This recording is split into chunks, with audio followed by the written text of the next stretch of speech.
Assalamualaikum warahmatullahi wabarakatuh. Bismillahirrahmanirrahim. Tabarakalladzi nazzala al-furqana ala 'abdihi liyakuna lil 'alamin nadhira. Allahumma shalli wa sallim wa barik ala habibika sayyidina Muhammadin wa ala alihi wa sahbihi ajmain amma ba'du. Yang sangat kita hormati bersama Prof. Kures, semua tamu yang saya hormati. Ini karena Pak Rektor sudah tawaduk, jadi tidak saya hormati. Tak apresiasi tawaduknya. Karena di undangan itu, rektor itu misalnya Fathul Wahid, nggak ada profesornya, nggak ada doktornya. Bener-bener tawaduk. Begini, jadi semuanya tamu yang saya hormati, ngaji bener-bener ngaji, ini bikin nervous narasumbernya. Begini, ini mungkin ada Pak TGB, ada Pak Lukman kemarin ketemu saya di Jakarta. Orang tuh kalau ingin pinter, ini anak-anak GPPAI ini, syaratnya itu kalau ngajar itu gurunya ikut, muridnya ya ikut. Jadi saya Zakaria Al-Ansori itu dulu gak pinter-pinter banget. Gak pinter-pinter banget, sampai dapat gelar Syekhul Islam. Karena dia itu trauma, gurunya itu namanya Ibnu Hajar Al-Asqalani itu kerennya minta ampun. Kalau melihat santri goblok itu marah betul. Kalau sekarang punya santri goblok kadang seneng karena gak nyaingi kiainya. Itu kalau ada anak UII terus dapat gelar apa di Harvard, yang bingung Pak Rektor. Saya aja ada sampai kayak gitu. Punya murid itu pinter sekali, namanya Ibnu Hajar Al-Haythami. Makanya kata saya Zakaria ini, saya kalau mau ngaji ya bingung karena guru saya itu kerennya minta ampun. Kalau mau ngajar ya bingung karena murid saya ini pinter, ditipu gak bisa. Ternyata itu bikin pinter. Ya saya sekarang di sini mau ngomong seenaknya itu ada Prof. Kores, ada Dr. TGB itu kan kayak tukang koreksi, jadi repot nanti kalau salah. Terus yang ngaji-ngaji di sini itu juga lebih pinter lagi. Pokoknya mintanya itu masuk surga lewat arahnya Gus Pak. Bikin arahan masuk surga itu kan ya tidak gampang. Tapi saya pastikan delalah Nabi hanya ngendikan mangqala la ilaha illallah dakhalal jannah. Saya sering komplain ya sama beberapa orang-orang soleh. Saya komplain betul, bukan komplain nanti komplain betul. Dia itu ngijazahi saya wiridan la ilaha illallah panjang terus ruwet. Terus saya nggak hafal-hafal, saya dimarahin. Gus kamu itu cerdas kalau ini kok udah hafal-hafal. Memang saya sengaja tidak saya hafalkan gitu. Yang ada tambahan-tambahannya itu Pak Kures. Banyak tanya. Kenapa? Nanti ke rumah saya, nanti tak kasih tahu. Tak kasih tahu itu si orang soleh ini nangis tobat. Padahal soleh lah. Tapi dia hanya soleh perilaku, tidak soleh secara keilmuan. Jadi juga harus tobat dia. Saya cerita, di antara perlawanan ahli hadis adalah kalau hadis itu ditambahin, misalnya gini, mangqala la ilaha illallah mi'ata marrah dakhalal jannah. Jika kalau bapak kamu meninggal baru baca la ilaha 50 kali, wah sayang tidak sampai 100 sudah mati. Jadi berkahnya tidak ada hitungan itu luar biasa. Tapi kamu nganggep biasa, makanya kita harus konsisten. Hadisnya hanya mangqala la ilaha illallah dakhalal jannah. Jangan kamu tambahi mi'ata marrah, jangan kamu tambahi sekian-sekian. Itu bahaya itu. Sehingga ketika ada hadis mangkana akhiru kalamihi la ilaha illallah ditambahi akhir. Orang yang akhir kalamnya la ilaha illallah dakhalal jannah. Yang di akhir kata-katanya itu la ilaha illallah, perkataannya itu. Itu ada orang mau mati, sudah mafatkan la ilaha illallah. Tapi terakhir terus bilang, jangan lupa ya BPKB-nya ditebus. Itu anaknya susahnya itu minta ampun. Karena anaknya terus berpikir, Gus berarti akhiru kalami abi itu tidak la ilaha illallah tapi BPKB. Ini gimana ini? Saya sebagai kiai yang baik itu tak carikan referensi supaya yang BPKB ini ya masuk yang akhiru kalami. Ini cerita kebaikan saya di depan Pak Kores. Gak apa-apa cerita kebaikan. Daripada gak diakui mendingan diceritakan supaya itu. Tak cari, itu riwayatnya Abi Dawud dan beliau sendiri dalam menambahi akhiru kalami. Di riwayat yang lain itu gak ada akhiru kalami, cukup mangqala la ilaha illallah dakhalal jannah. Karena itu bikin keresahan, kata akhiru kalami itu bikin keresahan. Ada yang akhir kalamnya BPKB, sertifikat. Ada akhir katanya nasib-nasib, apalah. Pokoknya banyak yang tidak akhiru kalami. Sehingga keilmuan hadis itu harus dijaga. Makanya kata Imam Muslim, Sahihain itu Bukhari Muslim. Beliau ngendikan lam naros sholihin akdzaba fi syai'in akdzaba minhum fil hadis. Saya tidak pernah melihat orang soleh berdusta kayak mereka berdusta ketika meriwayatkan hadis. Ini penting saya utarakan supaya orang tuh gak gampang terjebak sama riwayat-riwayat gak jelas. Tafsir itu menjadi kacau itu gara-gara riwayat-riwayat yang tidak apa jelas. Maka ini ada Prof. Kures yang sangat-sangat menekuni tafsir. Jadi penting. Jadi mengkhidmati orang Islam itu dimulai dari cara pandang. Kenapa saya menjadi orang baik? Itu sederhana sebetulnya. Karena mengakui hukum. Saya ini memang kalau diundang jarang mau. Kecuali ada teror-teror tertentu. Karena merasa tua, merasa rektor apalah yang bisa dipakai neror itu. Ya terserah. Yang penting bisa hadir. Termasuk PGB. Kemarin tuh datang ke rumah saya. Tapi saya sudah bilang pasti tidak ikhlas. Padahal undang saya. Terserah teror atau apa. Saya ini supaya kalian tahu ilmu itu penting. Ilmu itu penting.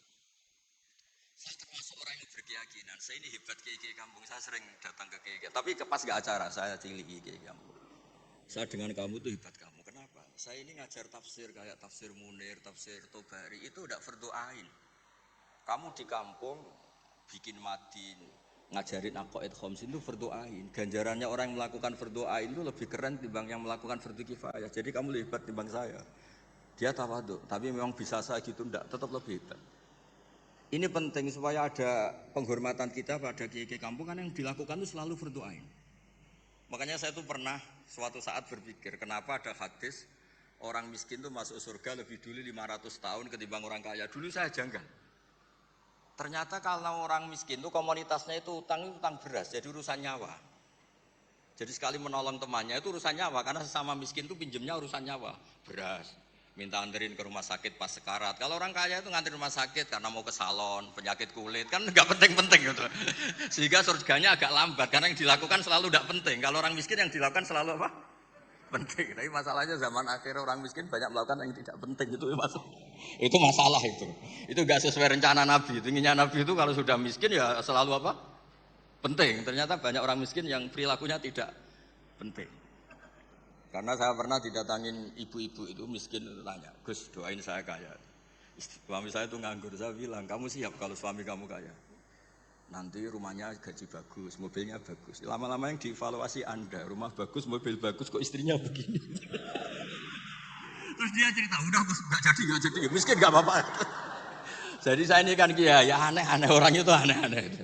Pertama yang dievaluasi mobil, rumah diganti, lama-lama Anda. Suami kamu punya potongan gitu? Iya Gus, kayaknya iya. Sudah Gus biarin miskin aja sampai mati. Ya alhamdulillah sampai sekarang miskin dan syukur karena berkatnya ilmu itu. Jadi saya mohon yang di forum-forum terhormat kayak ini juga mengapresiasi mungkin beberapa saudara kita di pedalaman Papua, bikin jembatan darurat di pedalaman Sumatera Aceh, bikin apa yang memang mendesak. Sehingga yang namanya fardu ain itu penting sekali. Saya punya riwayat dari kitab Ibnu Hajar al-Asqalani tadi gurunya Syekh Zakaria Al-Ansari. Ketika nanti di mahsyar dan secara lahir tak hadis, seorang lagi secara lahir tak hadis itu Allah itu nimbalin Rasulullah Muhammad dan Jibril. Berarti tiga, Allah, Jibril sama Rasulullah Muhammad. Terus nabi-nabi datang dan dalam jumlah yang istilahnya itu makom sing yahbitul awwalun wal akhirun. Satu makom yang semua orang itu ingin. Semua orang kena hisab, kena evaluasi, nabi-nabi ini dekat sama Allah. Itu pertama yang dikatakan oleh Nabi matur ke Allah itu, ay Rabbi ibaduka abaduka fi atrofil ardi. Yang menyembah jenengan, yang mengesahkan jenengan tidak hanya kita. Orang-orang di pelosok, di pedalaman semuanya mengesahkan jenengan. Semua mentahlilkan jenengan. Semua mentasbihkan jenengan. Tidak yang sekedar di forum-forum kayak gini. Terus Allah bilang iya. Nah sekarang itu krisis keilmuan karena agama ini diambil oleh ya bisa dikatakan hal-hal yang besar kayak acara-acara yang besar apa. Meskipun ini pas acara besar justru itu saya fair ngomong ini supaya sama-sama ingat. Jadi yang dikatakan agama itu nurul yamsi bihi finnas, menjadi nur yang menyinari hati manusia. Bukan tentang ormas besar, masjid besar, kampus besar, itu bagian dari itu. Tapi ini bukan segala-galanya. Sehingga semua orang itu perasaan hubungannya dengan Allah itu privat. Tidak diambil alih oleh ormas besar atau lembaga besar atau komunitas besar. Ini penting supaya orang itu merasa bagian dari hamba Allah. Makanya ada munajat, ada beberapa ibadah yang tidak disunatkan jamaah. Ini kan unik, Islam itu mengharuskan jamaah. Tapi ada ibadah-ibadah yang malah tidak disunatkan jamaah, sehingga orang hubungannya dengan Allah itu asal. Terus kedua, ini terakhir nanti Pak Goras yang cerita panjang lebar. Perilaku ilmu itu di atas perilaku ibadah. Dulu Masjid Haram itu keren. Tapi karena salah kelola, itu diisi berhala-berhala yang ingin dapat berkahnya Ka'bah. Jadi orang kafir itu unik. Mensyirikkan Allah tapi dekat Ka'bah. Jadi percaya Ka'bah itu keramat, supaya Tuhan ini dapat berkah malah diletakkan pinggir apa? Ka'bah. Jumlahnya 360 berhala. Tapi di saat yang sama orang kafir itu jumawa, mereka ini orang-orang baik. Buktinya menjadi sadanatul bait, menjadi pelayan-pelayan Ka'bah. Nabi saat itu terpinggirkan, hanya sholat di Syi'bu Mina. Nabi dengan para sahabat itu makan daun, makan apa, dan sholat di Syi'bu Mina. Tidak di tempat yang terhormat yaitu Al-Masjidil Haram. Ketika para orang kafir jumawa bilang, bagaimana Muhammad orang terhormat sementara dia ibadah saja di lereng-lereng gunung. Sementara kita adalah sadanatul bait. Kita adalah ahlu sikoyatil had. Ini supaya teman-teman yang enggak ditakdir jadi kayak Pak Lukman, Menteri Agama. Menteri Agama itu ya repot. Dia agamanya formal. Terus kayak Gus Bak enggak formal itu kan ya repot juga itu. Makanya saya ini enggak pati berani sama Menteri Agama. Nanti dia anggap Islam saya tidak formal kan jadi kayak. Itu terus Allah ngendikan aja'altum siqayatal haji wa imaratal masjidil haram kaman amana billahi wal yaumil akhir wa jadab. Allah itu bela Nabi. Jangan pernah pakai ukuran bahwa ibadah haji merawat Baitullah itu menjadi ukuran lebih baik. Ukuran lebih baik adalah ketika itu orang ibadah secara benar. Yaitu tauhid. Ini orang sudah lupa bahwa pernah Allah itu ngeritik siqayatal haji wa imaratal masjidil. Makanya saya itu kalau ngelepas haji itu dulu sering ngelepas haji orang umroh. Sekarang kayaknya orang-orang trauma. Karena saya kalau ngelepas haji itu begini. Kalau menurut hadis yang sering dipasang di BRI, di BNI itu al-hajjul mabrur laisa lahu jazaa'un illal jannah. Itu populer sekali hadis itu. Terus ini ngelepas orang haji, saya ngomong gini ngelepas orang haji. Tapi jenengan yang fakir, sabar juga surga. Ibu-ibu nyabarin suami yang enggak jelas juga surga. Suami-suami yang nyabarin cerewetnya istri juga surga. Orang ingin haji gak kesampaian tapi gak ngomel-ngomel sama Allah juga surga. Kayaknya yang punya rumah itu kayak kecewa itu. Terus saya bilang gak tahu saya. Terus saya bilang jenengan angsal kecewa kalian kula. Yang saya takutkan tuh kalau Allah yang kecewa kata saya itu. Karena saya diundang orang haji terus dalil-dalil haji yang lain ngenes karena gak bisa haji kata saya itu. Ternyata betul. Hampir semua yang hadir itu ngapresiasi saya. Gus matur nuwun Gus. Biasanya kiai-kiai itu kalau diundang untuk haji, dalilnya haji terus bikin kita nelongso, bikin kita tersiksa karena kayak yang masuk surga itu yang haji saja, kita ada masuk surga. Semenjak itu sudah terkenal. Jangan undang Gus Bak kalau ngelepas haji kan. Saya itu punya kitab makalahnya Abdul Hasan Asadili yang menjadi Thariqah Sadiliyah yang terkenal. La tansur ilmaka liyusaddiqakan nas walakinin sur ilmaka liyusaddiqaka Allah. Kamu jangan pernah menyebarkan ilmu supaya diapresiasi manusia, tapi sebarkan ilmu supaya diapresiasi Allah Subhanahu wa taala. Makanya saya tetap meskipun kata orang banyak saya ini kiai terkenal, saya itu merasa ibadah saya itu ikrar, mengakui fungsi-fungsi kiai yang di kampung-kampung. Mereka itu saya pernah punya teman, itu nyuwun sewu gobloknya itu enggak ketulungan. Dia itu kerja di tengah hutan. Saya tidak tahu ilegal logging apa enggak, tapi kerjaan di tengah hutan. Dulu enggak ada HP, saya disuratin. Gus gimana Jumatan di tengah hutan? Saya bilang, kamu kan pernah ngaji, kalau enggak kampung enggak apa, enggak usah Jumatan, duhur saja. Masalahnya komunitas saya bilang, wong Jumat kok duhur, jadi mintanya Jumatan. Aduh. Pakai surat karena dulu enggak ada telepon, enggak ada. Saya bilang ya enggak apa-apa Jumatan. Dia masih punya sisa-sisa ilmu. Katanya kalau enggak 40, enggak kampung, enggak wajib Jumatan. Kamu tadi minta Jumatan, sekarang enggak mau Jumatan, ini gimana ini? Wes Gus saya ini kan terkenal bodoh, jadi itu kewajiban orang alim mikir itu, enggak kewajiban orang bodoh mikir itu. Karena dia korban teori bodoh itu penting, kata dia nanti kalau ditanya mungkar nakir itu salah, orang bodoh kok ditanya kata. Jadi memang agak direncanakan itu. Jadi ya bodoh pinter akhirnya dia. Setiap tanya saya, masa kamu tidak bisa sendiri? Gunanya orang bodoh ya gini Gus, tinggal tanya katanya. Makanya yang hadir di sini juga penting itu.